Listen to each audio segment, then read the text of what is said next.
Hello, everyone. Good Wednesday evening. And in case you're wondering, I am playing my music Halloween playlist for you. Until we get started, we will be on chapter 9. Let me go ahead and get out of here. All right, good evening, everyone, and welcome to the Christmas Letters podcast. I'll turn down my volume here so we don't hear it. There we go. Hello, everyone. Hello, Joe. How are all you guys doing tonight? Others in here? Hello, everyone. All right, if you remember where we left off, it was all about Lavon. So, I don't know about you guys, but I was pretty disappointed. I thought, hello, Joe, how are you? Welcome to the podcast, Audio and Visual Christmas Letters book. So I was pretty disappointed in chapter 8 because I thought we were going to finally see what is happening between K.O. and Dr. Wynne Jeffries. And of course we didn't. It was all about Lavon, her friend, and her Christmas letter. So I did start a little bit early tonight so we could chit-chat a little bit. And listen to that music a little bit before we got started. So, and we are going to get started really soon. Do me a favor, y'all. If you haven't subscribed, do that right now, along with a like. I would appreciate it.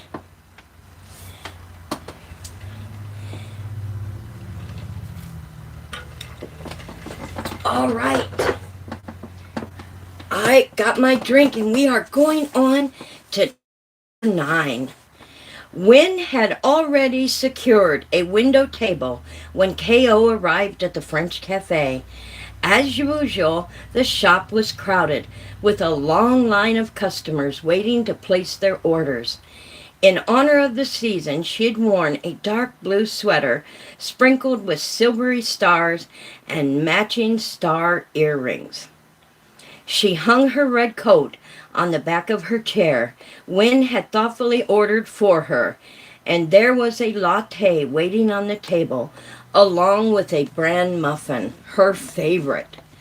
K.O. didn't remember mentioning how much she enjoyed the cafe's muffins. Baked by Alex Townsend, who sometimes worked at the counter. The muffins were a treat she only allowed herself once a week. "Good morning," she said, sounding a little more breathless than she would have liked. In the sparse of a day, she had gone from distrust to complete infatuation. Just 24 hours ago, she'd been inventing ways to get out of seeing Wynne again. And now she could barely stand to be separated from him. She broke off a piece of muffin after a sip of her latte in its oversized cup. "How did you know I loved their bran muffins?" she asked. The bakery made them chock full of raisins and nuts, so they were deliciously unlike blander varieties. Not only that, K.O. always felt she had eaten something healthy when she had a bran muffin. "I asked the girl behind the counter if she happened to know what you ordered, and she recommended that." Once again, proving how thoughtful he was. "You had one the other day when you were here talking to some guy," he said flippantly. "Was Bill McCauley," she explained. "I met with him because I wrote his Christmas." Wynne frowned. "He's one of your clients?" I told you I write people's Christmas letters, remember? It had been part of their conversation the night before. I'll write yours if you want, she said, and then thinking better of it, began to sputter a return. She needn't have worried that he'd take her up on the offer because he was already declining. He shook his head. Thanks anyway, he grimaced. I don't want to offend you, but I find that those Christmas letters are typically a pack of lies. Okay, she said mildly. She decided not to argue. K.O. sipped her coffee again and ate another piece of muffin, deciding not to worry about calories either. Don't you just love Christmas? She couldn't help saying. The sights and sounds of the season were all around them. The cafe itself looked elegant. Garlands heaped the windows, and pots of white and red poinsettias were placed on the counter.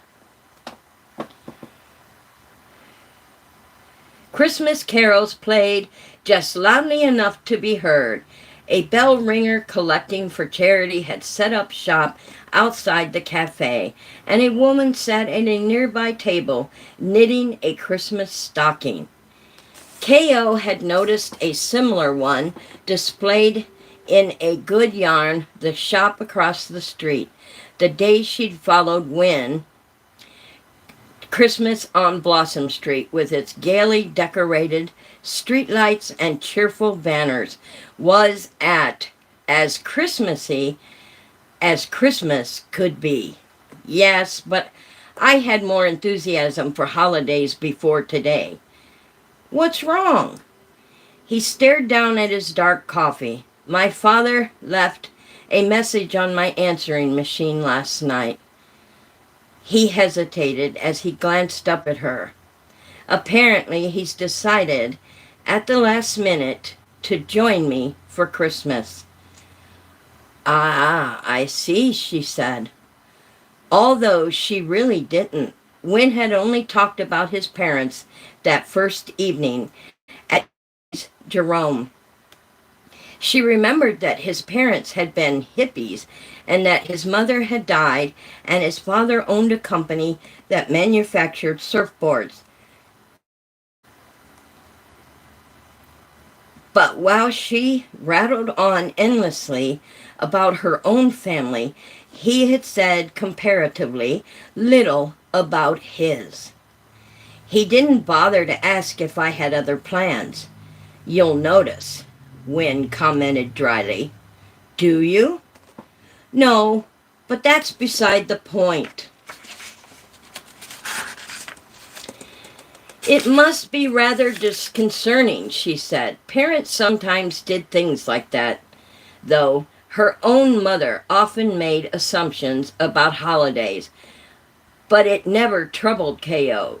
She was going to miss her parents this year and would have been delighted if they suddenly decided to show up. Now I have to go to the airport on Sunday and pick him up. Wynne gazed out the window at the lightly fallen snow. As you might have guessed, my father and I have a rather difficult relationship. I'm sorry. She wasn't sure what to say. The thing is, Wynne continued, my father's like a big kid. He'll want to be entertained every minute he's here. He has no respect for my work or the fact that I have to go into the office every day. Wynne had told her he had met with patients most afternoons. He kept his office in the medical building not far from Blossom Street. I'm sorry, she said again. Wynne accepted her condolences with a casual shrug. The truth is, I'd rather spend my free time with you. He seemed as surprised by this as K.O. herself. She sensed that Wynne hadn't been any more prepared to feel this way about her than she did about him. It was all rather unexpected, and at the same time just plain wonderful. Maybe I can help, K.O. suggested. The nice thing about working at home is that I can choose my own hours. That left her open for job interviews, Christmas letters, and an occasional babysitting. My transcription work is really a godsend while I'm on my job quest, so I can help entertain him if you'd like. When considered for a moment, I appreciate your offer, but I don't know if that's the best solution. He released a deep sigh. I guess you could say my father's not my biggest fan. He doesn't believe in your child-rearing ideas either, she teased. He grinned. I wished it was that simple. You'll know what I mean once you meet him, Wynne said. I think I mentioned at one time he was a world-class surfer. Yes, and he manufactures some kind of special wax. Wynne nodded. It's made him rich. He sighed again. I know it's a clique, but my parents met in San Francisco in the early 70s, and I think I told you they joined a commune. They were free spirits, the pair of them. Dad hated what he called the establishment. He dropped out of college, burned his draft card, and that sort of thing. He didn't want any responsibility. Didn't even have a bank account until about 15 years ago when someone offered to mass produce his surfboard wax, and then he grabbed hold with both hands. K.O. wondered if he realized he was advocating his parents' philosophy with his free child movement. However, she did not point this out. In the early days, we moved around because of money Dad brought in from surfing, so the three of us followed the waves, so to speak. Then we'd periodically return to the commune. I had a wretched childhood, he said bleakly. They called me Radiant Sun, Ray for short. But at least they let me choose my own name when I was older. They hated it, which was fine by me. The only real family I had was my maternal grandparents. I moved in with the Wynnes when I was 10. Your parents didn't like your name? No, and this came from someone who chose the name Moon Puppy for himself. Mom liked to be called Daffodil. Her given name was Mary, which she'd rejected, along with her parents' values. But you? My grandparents were the ones who saw to it that I stayed in school. They're the ones who paid for my education. Both of them died when I was a college senior, but they were the only stable influence I had. What you need while you're here, K.O. said, is someone to run interference. Someone who can act as a buffer between you and your father. And that someone is me. Wynne didn't look convinced. I want to help, she insisted. Really? He still didn't look convinced. Oh, and before I forget, my sister left 3 messages on my phone. She wants your autograph in the worst way. I thought you could sign her copy of The Free Child next Friday when it suddenly occurred to her that if Wynne's father was visiting, he wouldn't be able to watch the twins with her. Oh, no, she whispered, unable to hide her disappointment. What's wrong? You'll have company. So Friday night is out? She put on a brave smile. She didn't actually need his help, but this was an opportunity to spend time with him and to prove that his theories didn't translate into practice.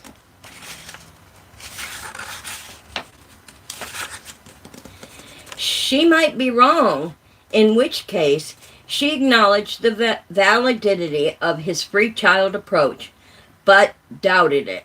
Wynn met her eyes. I'm not going to break my commitment. I'll explain to my father that I've got a previous engagement. He doesn't have any choice but to accept it, especially since he didn't give me any notice. When does he arrive? Ko asked. She savored another piece of her muffin, trying to guess which spices Alex had used. At 4:30, Wynn said glumly. It's going to work out fine. That was almost identical to what she'd told Levon earlier that morning. Then it hit her. Levon needed a man in her life. Wynn was looking for some way to occupy his father. Oh my goodness, Ko stood and stared down at Wynn with both hands on the edge of the table. What? Wynn, I have the perfect solution. He eyed her skeptically. Levon, she said, sitting down again. She was so sure her plan would work. She felt a little shiver of delight. You're going to introduce your to Levon. He frowned at her and shook his head. If you're thinking what I suspect you're thinking, I can tell you right now it won't work. Yes, it will. Levon needs to find a man before her college reunion in June. Catherine, I appreciate the thought, but can you honestly see Levon getting involved with an ex-hippie who isn't all that ex and is also the producer of Max's Wax? Of course I can, she said, refusing to allow him to thwart her plan. Besides, it isn't up to us. All we have to do is introduce the two of them, step back and let the magic happen. Wynn clearly still had doubt. It won't hurt to try. I guess not. This is what I'll do, she said, feeling inspired. She couldn't understand Wynn's hesitation. I'll invite your father and Levon to my place for Christmas cocktails. He crossed his arms. This is beginning to sound familiar. It should, she stifled a giggle. Turnabout was fair play after all. Maybe we should look at the olives in the martinis and tell them we got a psychic reading, Wynn joked. What do you think so far? Oh my goodness, they're going to set up Levon as she did them. Oh, that's good, Ko said with a giggle. A drink or two should relax them both, she added. And then you and I conveniently leave for dinner or a movie. No, Ko said excitedly. Oh, Wynn, this is ideal. We'll arrange a dinner for them. Where? I don't know. He was worrying about details too much. We'll think of someplace special. I wonder if I can reach Chef Jerome and get a reservation there, Wynn murmured. Ko gulped. I can't afford that. Not to worry. My father can. That's even better. Ko felt inordinately pleased with herself. All the pieces were falling into place. Wynn would have someone to keep his father occupied until Christmas, and Levon might find a potential date for her class reunion. What are your plans for today? Wynn asked, changing the subject. I'm meeting Vicky and a couple of other friends for shopping and lunch. What about you? I'm headed to the gym and then into the office. I don't usually work on weekends, but I'm writing a follow-up book. He spoke hesitantly, as he wasn't sure he should mention it. Okay, she smiled as enthusiastically as she could. Would you like me to go to the airport with you when you pick up your father? You? Of course. In fact, I'd enjoy it. Thank you, then. I appreciate it. They set up a time on Sunday afternoon and went their separate ways. K.O. started walking down to Pacific Place, the mall where she had agreed to meet Vicky and Diane, when her cell phone rang. It was Win. "What day?" he asked.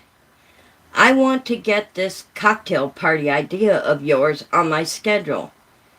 "When would you suggest?" "I don't think we should wait too long. I agree. Would Monday evening work for you?" "Definitely. I'll put together a few appetizers and make some spiked eggnog, and I'll pick up some wine and gin for martinis, if you want." She smiled, recalling his, oops, I hit my camera, sorry about that. Remembering his comment about receiving a psychic message from the olives.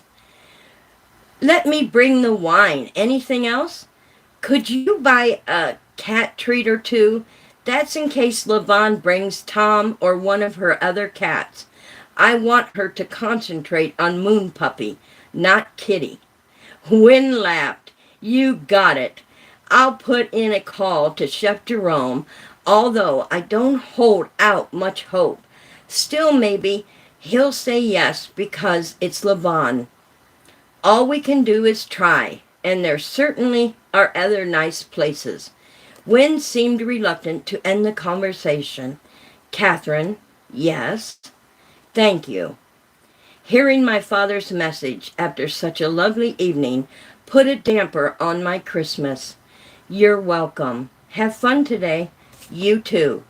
She closed her cell and set it back in her purse.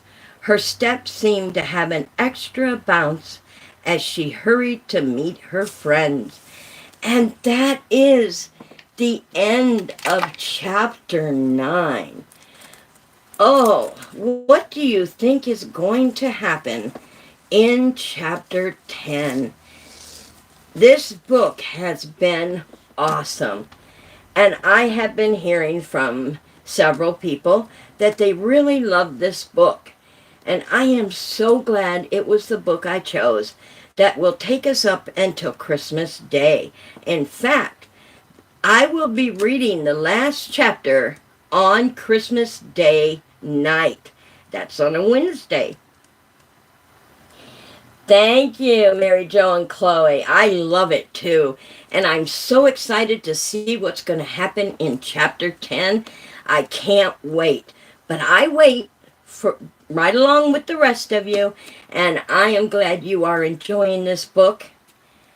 Paula, I love that book. Oh, great. See, I knew I picked a good book, and I want to thank you all for being a part of my audio-visual podcast on the Christmas letters.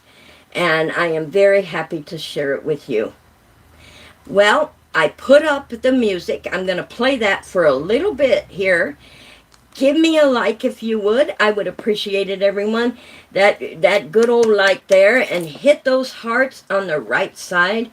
I would appreciate. Give me some of those hearts. And let me know how well you like the book by putting up several hearts. And until then, I will see you next Wednesday with chapter 10. And be sure and listen to the Halloween music. I'm going to play that again for a little while that I posted for you guys. I will tell you this.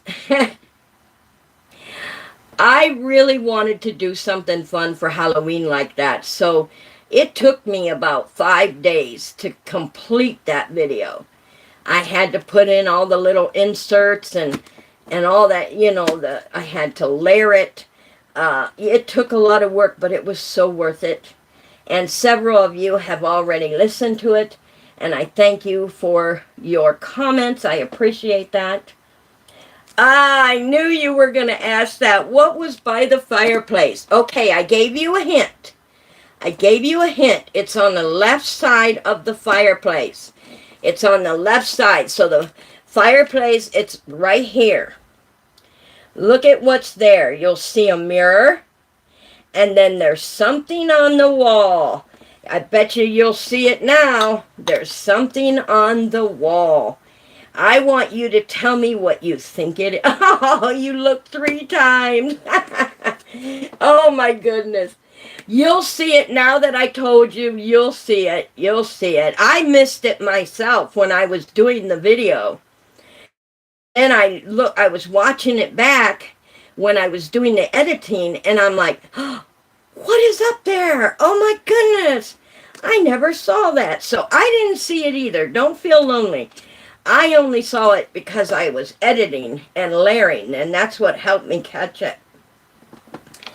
But I am going to put my closeout comment ahead of time because I'm going to switch over. Now keep in mind, when I switch over to the music, I won't be able to see your comments anymore, but I will play a little more of the video before I sign off. So stick around and listen to some of it. My favorite is the haunting ghosts, and I also like the witch's fire. And the other one I liked that I put in was the windows. Oh my gosh, I love the windows. You have a great evening too, hon. Alright guys, I'm going to go ahead and post my video. Now remember, you can leave your comments if you want. I won't be able to see them, but I am going to go ahead and play the music again. Ghosts and goblins are very near. The fireplace. I'm there now. Okay. I am going to go to my favorite, and we'll go from there.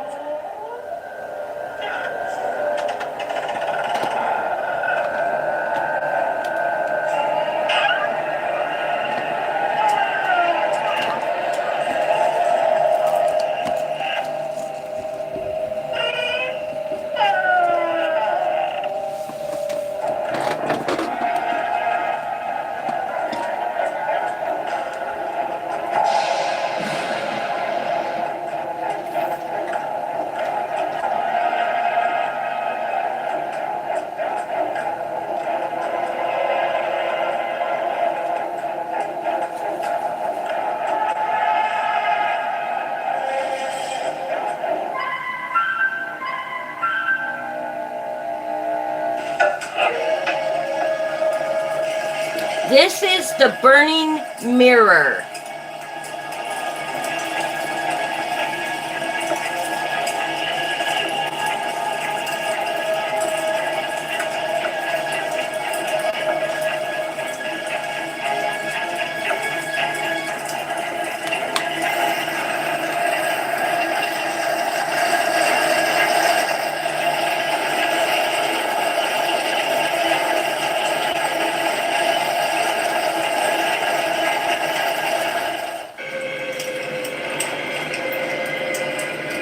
The haunted tower.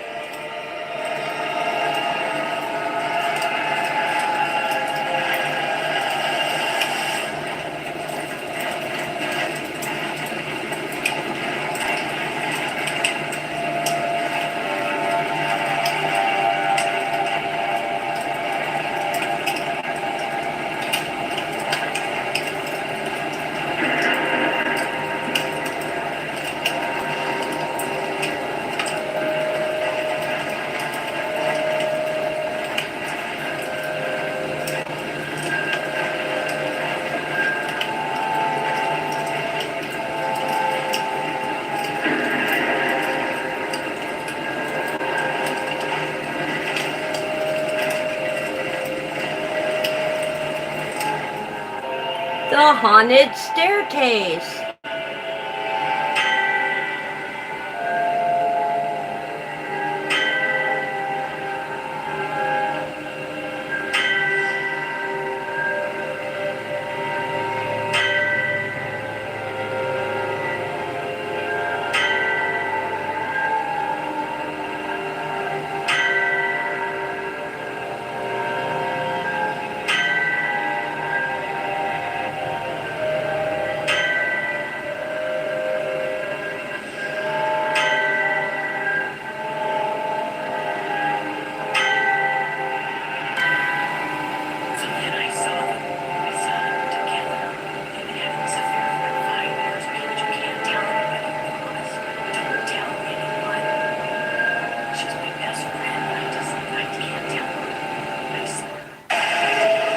The House on the Hill.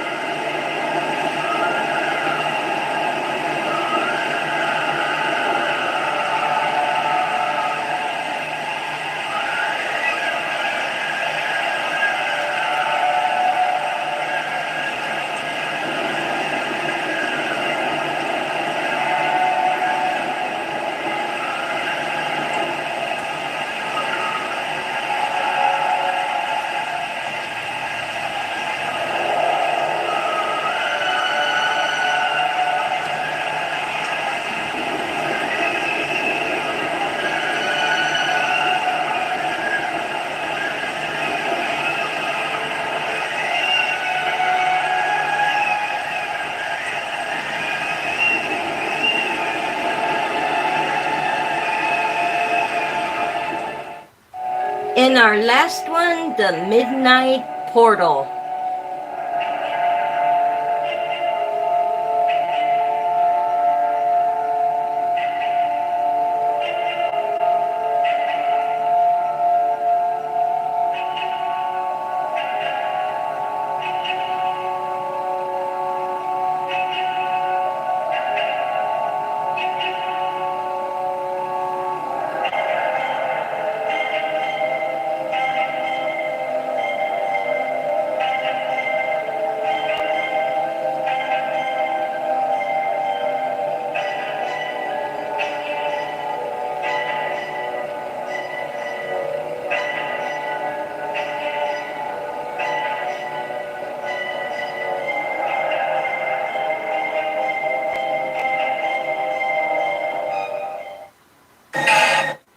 Thanks everyone for listening to a little review of the Halloween party music video. And I will see you next Wednesday for our Christmas letters.